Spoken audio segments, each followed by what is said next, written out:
Ladies and gentlemen, $10,000 to the man that proves a single word of what I am about to say to you is not true. On the reverse of the $1 bill, when it is folded in this specific manner that you will see in less than 90 seconds, there is a perfect caricature of a skull and bones. And the right eye has 3 horizontal lines. The left eye has 3 horizontal lines. 2 of them are closer to one another. However, inside these 2 lines is also a pupil. 33. On the right side there are 3 lines. On the left side there are 3 lines dark. 33. On the inside 2 lines. On the inside 2 lines. 33 and 32.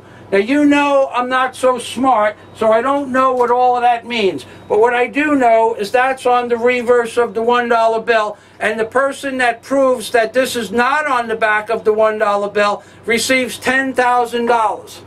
Here is the caricature of the skull and bones on the reverse of the $1 bill, and I will unfold this for you in a moment.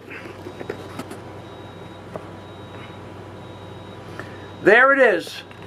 The same caricature that you see on the screen. When I invert it, it becomes an owl. The owl's wings are outstretched over the seed pods. $10,000 to prove me wrong. And now I'm going to invert it once again, show you the skull and bones once again. I'm going to back it off slowly, and I'm going to take the tape off of it, and I'm going to unfold the bill so that you can see that there is, in fact, a skull and bones, a bat that is known as the hog-nosed bat, with the skull and bones as its nose. That's why it's called the hog-nosed bat, because this skull and bones forms a nose, and this is a horned owl. That's right, ladies and gentlemen. You would never think it, but my name is Michael Fazio. I have written a book with 3,000 depictions that I have discovered on the reverse and obverse of the $1 bill. The name of the book, you all know the name of the book, is Angels on the Ark by Michael Fazio. But what you didn't know is that I created a science to prove everything that I just said to you. And this science is the science of Fazi-Gami. Because when you look at the end of a $1 bill, it looks like you've been looking at it since you were born. However, if you fold it slightly, it changes into what appears to be 2 faces, before and behind, which represent the 6-winged seraphim faces. It also turns into what appears to be a bullock or a calf. However, when Fazi-Gami takes its place in history, Fazi-Gami, by one simple fold of that same $1 bill, by changing the optical angles that the light rays hit and refract upon, the 2-plane pictograph becomes a 3-dimensional construct because of something known as non-Euclidean optics, which is way over most people's head.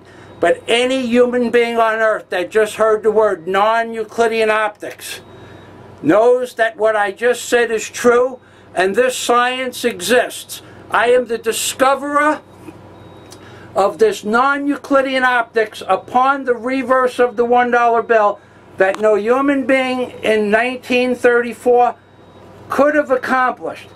Because even if they could replicate this pictograph, there are 3,000 others on the reverse of the $1 bill that they could not replicate by simple folding methodologies. However, moving past that, even if they could replicate everything you just saw before you on your screen, they couldn't put the words in this book 7,000 years ago, because this book and this pictography that you see on your screen before you, and that I have laid out in the volume of my book, this $1 bill, the plates for the $1 bill, the gravers that made the $1 bill, the people who wrote the Bible, the scribes that wrote the Bible, they did this 7,000 years ago. And I can prove every word of it when you read my book, ladies and gentlemen.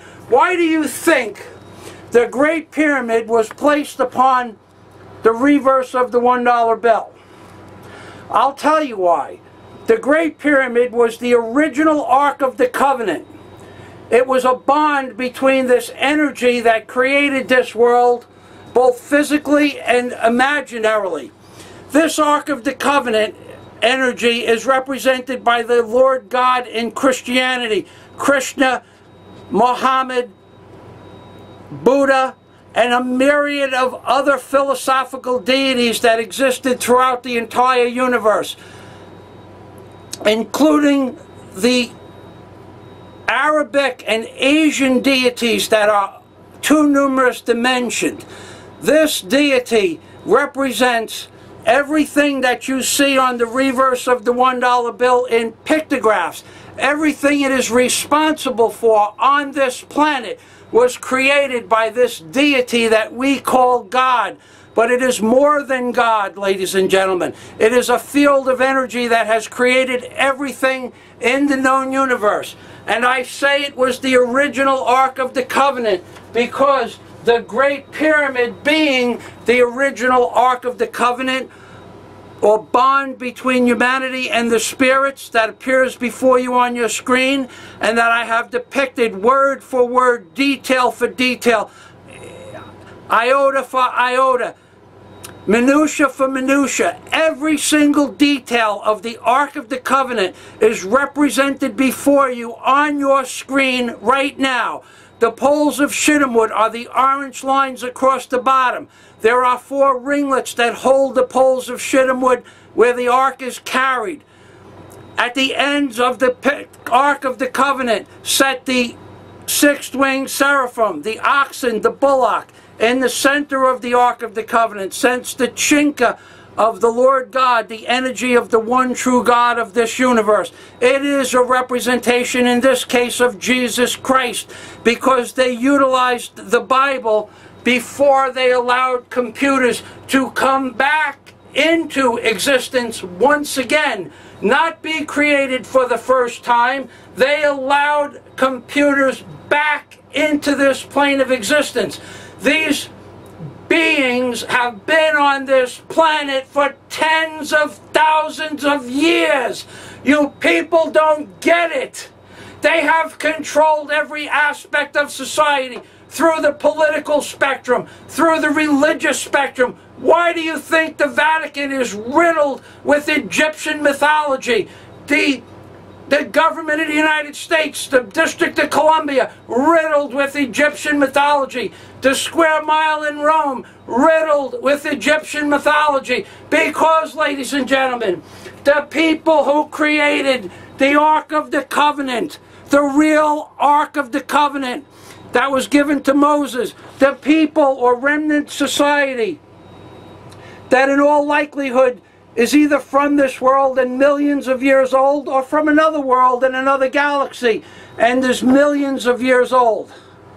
This entity created everything that you see on the reverse of the $1 bill.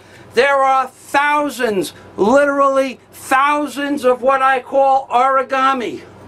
Things I have discovered on the reverse of the $1 bill. The 6-winged seraphim with faces before and behind. Look at the wings, folks.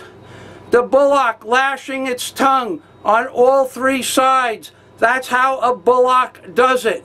The 2-dimensional construct where you see virtually nothing, and yet I can tell you it is the beginning and entrance into King Solomon's temple.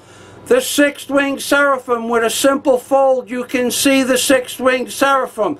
The original Ark of the Covenant that also represents the first 18 verses of the book of Genesis. Precisely, each and every verse in the book of Genesis is represented in this God pod. Every single detail in the God pod is represented in the book of Genesis, the first 17 verses. The heavens, the light of the Lord God, that let there be light. The Lord God itself, the waters that appeared, the landmass, the seeds, the herbs, the grass, the small fig trees on either side of the base of the Ark of the Covenant. Every detail of the book of Genesis is inside the God pod, just as every single detail of the book of Revelation is entwined inside this seed pod, where you see a representation of Satan itself, or Lucifer, and the nuclear detonation, which is the methodology in which this entity that created all of this is going to utilize to wipe mankind off the face of the earth. And just before this video ends, because I mentioned radiation and the methodology in which they are going to wipe us off the face of this earth, I want to thank Kevin Blanch, who is probably the greatest and most gifted spokesperson for the American people and the people of this world. I want to thank Kevin Blanch for his dedicated insistence that this radiation is killing everybody on the planet. We are all dead, folks!